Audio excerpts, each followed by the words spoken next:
Hey, One Tree Hill fans. So I did it a little differently this time. I watched the episode first, and then I just listened to the podcast because they release it at random times. It's not always released at the same time. And this episode was, of course, for the finale of season 2, The Leavers Dance, with Taylor, or her real name, Lindsay McKeon. I have to say, I always really loved when Taylor was on the show. She brought a different kind of energy that was fun, even when she was being antagonistic. I think it was funny that they said they didn't understand what the conversation with Whitey and Deb was about. I kind of got the impression that that was about Whitey telling Deb to encourage Nathan to go to High Flyers, because clearly Dan didn't want him to go. And anything Dan doesn't want, he gets upset about. So I could see him going and being petty like that and trying to get, take Whitey's job away. I agree, again, like what they said about Brooke having the best line. She really did in this episode. I do think it's kind of funny they didn't really mention Karen leaving for New Zealand on the podcast, because I really still kind of feel like that was just a crazy thing. Like, oh, hey, everything's kind of going crazy. Now, I know why she's leaving for Andy, because, okay, the deportation that Dan might be orchestrating, I totally get that. But I just thought it was kind of funny, because it's still funny to me that she's leaving. Like, it always struck me as funny that she left. It's just kind of odd. I also agree about the element of massive control that Dan was trying to exert over Nathan and Deb. And, in my video that you're about to see, I do mention how I think it's so wild that Nathan went total 180 from, let's take him down, to, oh, don't spy on my dad. But, thinking about that now, that maybe could speak to the level of control that Dan has. How, manipulative he can be to make people who once hated him kind of come back and feel like, okay, I'm going to give you another chance, even though Nathan was essentially doing that for his mom's sake. And then his mom was like, no, I didn't mean all three of us. I meant you and me, Nathan. But yeah, there was a lot of things on this episode. And you know what they didn't mention on the podcast? Haley coming back at the end. I thought that was interesting, because that was pretty much the ending note of this episode, and it was pretty huge. So Haley came back and said hi to Nathan. And I still think the look that Deb was, because she's looking through the upstairs window and she's seeing that Haley's there, and it's just like, whew, you feel that. So yep, here's my video. Hope you enjoy. Well, I must say, I think Brooke did a good job of kind of covering up why she was upset about finding all the ex-Lucas and Peyton relationship paraphernalia. Okay, I totally forgot that Whitey goes to see Deb. Like, I don't even know what he's gonna say to her. But I do think it's probably best that she see Whitey. Whitey's a good person to see after you get out of rehab, I think. Okay, and I totally forgot that this was the episode where Ellie makes her appearance. I still cannot wrap my mind around the fact that Nathan actually wants Lucas to stop spying on Dan. It's such an immediate 180 from everything he's been through with his dad to just be like so on his side now. I still think that was just so not realistic. Again, rushed, unrealistic, that like Nathan's just like, oh yeah, let me just pack up and leave my apartment and move back home, and let's me and mom all pretend to be a happy family. It's like, what? Oh, Brooke, you would think someone watching you would sound pervy, and sadly I don't know anybody by that name. I appreciate that Brooke and Peyton had the discussion about, that Brooke thinks Lucas has feelings for Peyton. Yes, bad timing since Jake just left. But I do like her explanation. Lucas is just my gangrene infected amputated leg. Oh my god, I forgot about Karen having hallucinations thinking she's seeing Keith all over town.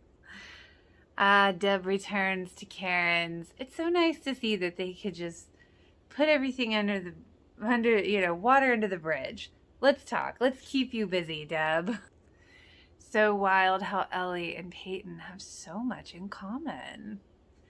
I am so glad Deb quickly cleared up that whole thing with Nathan about when Dan told him, oh, your mom started taking pills when you moved out. And then she's like, Nathan, you and me are going to be a family. Your dad can burn in hell. Bravo. I think it's funny that Dan totally had the combination his jersey, Nathan's jersey number, and Lucas's. It's it's a little obvious, but it's very vain. Something he would definitely do. But I know Lucas took the videotape out of the surveillance, closed loop circuit, whatever surveillance system. But is there another tape in there? I feel like I remember something about that. I can't remember. Oh my god, Brooke just happened to be wearing her skimpy little Ravens cheerleader outfit. And Lucas is looking at her like she's a snack. Can we talk? I totally forgot that was a dream. I'm so glad that Lucas saying, I love you to Brooke, and then Brooke being like, yeah, let's get it on. And it's totally a dream, because I'm sitting there thinking, wait a minute. There's so many things wrong with this. But then it's like, hey, hold up. Didn't Karen tell y'all not to do anything in her house? Hello. Oh my god. And then Brooke walks in on him taking a cold shower. She's like, ew, next time you have a wet dream, tell Peyton I say hi.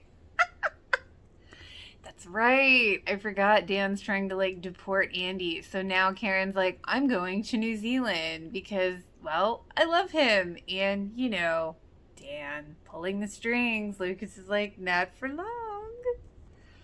Why does Nathan still have a framed picture of him and Peyton in the apartment that he was married to Haley in? What? Oh my god, Brooke coming in. I guess Slutty's in season. And why is bitch being a Brooke? Good one, Peyton. Ellie Harp is not who she says she is. Okay, I completely forgot that Lucas gave the ledger, Dan's evil ledger, to Deb. Oh my god, watching Dan get so upset about the ledger. It's weird because, 1 minute they're at the office and then she's, at the doorway. And then the next they're in their house. And I'm like, okay, weird. But watching Dan be so upset is kind of amazing because he's so emotionally angry. And then she's like, you told Nathan that my addiction was his fault. And Dan's like, what are you talking about? It's that wasn't even good acting. That was you're trying to play dumb, but it's not working, Dan. But of course, the moment was fleeting. Dan, of course, has it that this is the business that his wife owns. So if she turns in the ledger, they both go down. Really low blow, though, when she called him a bastard, and then he goes, no, Deb, that would have been Nathan had I not married you and made us all so happy. God, he's such a dick. Ooh, intense. Deb's like, we're getting out, but you go to High Flyers. And he's like, I don't want to leave you alone. You gotta go, Nate. Deb's got a plan? Oh, the whole confrontation between Dan and Whitey. Oh, so intense, so crazy. The disrespect that Dan has for Whitey is so disgusting. It really bothers me. And just bringing up his health concerns and trying to mess with him not being the coach anymore. It's just oh my God, you were such a dick. You were an unimaginable fucking bastard. And that he's so good at that role. He owns that role. I do always find it funny that Karen just up and left. I understand why, but it's just it's still kind of odd. It's always odd to me, I think. I just cannot get over. I really thought Nathan would have been over the whole Lucas spying on Dan thing at this point. come back to the other side, Nate. And then he sees the petition for annulment and he's like, don't push it. It's like, oh my God. So many things could just be cleared up with a conversation, you know? So conflicting. Like, Dan is all like, oh, that was a test. All that's the ledger, the money in the ceiling. And now that you've failed, everything's gone. Basically saying he's dead to him. And then he's like, but you'll never be out, son. It's like, that's not what you just said. It's so crazy. But I am glad that Lucas and Dan finally had it out because, yeah, Lucas is like, I can finally let you go. Like, no, you can't. You'll never be out. Again, that's not what you just said. Aw, Peyton and Brooke saying goodbye. So sad. So crazy that Brooke has to leave for the summer to go back to her parents that she doesn't even like hanging out with, to a place she's not living. Okay, really not feeling why Nathan is being so stubborn. He's like, that whole brother stuff, we're done. We're not brothers anymore. We're not even friends. It's like, okay, little Dan Jr. I mean, he's like, you lied. It's like, oh my God. Like, really, dude? Look at the bigger picture. Oh my, the whole goodbye scene between Lucas and Brooke was far more emotional than I remember. I mean, she's like, he kisses her and she's crying and she's so conflicted and it's like, damn, I don't remember that either. Oh my God, the fact that Lucas has no more heart medication and Dan's not paying for it anymore. Yeah, that's going to be a problem. And now we find out that Ellie is Elizabeth, Peyton's middle name, because she is her birth mother. Oh my God. I forgot how good this finale was. I mean, Dan being drugged and realizing it right before someone comes and sets the whole place on fire. And then you see Nathan, oh, I had something to do. And here comes Haley when he opens the door. Ah! And oh, mommy dearest, Deb sees Haley through the window upstairs. It's just looking like she wants to kill her. Oh my God. And of course, Lucas and Peyton are alone for the summer. And the last scene is Dan, unconscious in his burning office. Bravo. Good season finale. That's it from me, guys. I hope you enjoyed. If you did, feel free to like and subscribe. Until next week.